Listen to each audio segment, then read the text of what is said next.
Siku ya leo kuna uwezo ya Mungu kwenda kutenda. Siku ya leo kuna Mungu wa mbingu kwenda kukutembelea.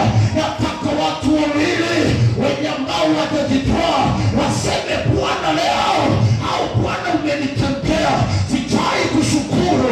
Nakuta wapi watu watatu wenye wanasema, mwaka iliyopita sikukuona, lakini mwaka huu Bwana nimekuona kwa matendo yako makuu. Umeweza kunitakasa familia yangu. Nimemuona Mungu wa ukweli, sio Mungu wa kupapaswa, sio Mungu wa kulasimishwa ndiposa mpokee, lakini nimekuona kwa macho. Wacha nikushukuru kwa hiyo jambo. Pigia Yesu makofi mazuri. Nataka nikuambie, katika haya madhabahu kuna nguvu zinanena kwa haya madhabahu. Kuna nguvu zinaenda kuachiliwa katika maisha yako. Haijalishi hao waganga wamekaa katika mamkoni usiku mzima, wamekaa katika bahari wakitaja majina yako, wakasema utakufa lini, wakisema utaangamia lini. Wamekutumia chari lakini tenda jinsi wanataka. Wamekutumia paresheni haitenda jinsi wanapotaka.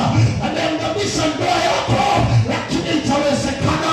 Siku ya leo nataka nikuambie, katika nguvu iliyoko katika hayo madhabahu, Bwana atenda kutenda mambo yenye ambayo sio ya ajabu, ama ataenda kuachilia baraka katika maisha yako. Pigia Yesu makofi mazuri. Pigia Yesu makofi mazuri. Pigia Yesu makofi mazuri. Pigia Yesu makofi mazuri. Kuna watu wanaenda kuachiliwa na mapepo katika siku ya leo. Haijalishi ni wapi walikufungia, ikiwa ni katika bahari, walipanisha jina yako kwa anga, wakakukonekti na anga ya mapepo, wakakukonekti na anga ya ajali, wakakukonekti na anga ya mapapu, wakakukonekti na anga ya isiyowezekana. Siku ya leo lazima wakuondoe. Siku ya leo lazima wakuondoe. Lazima kieleweke kwa wachawi. Lazima kieleweke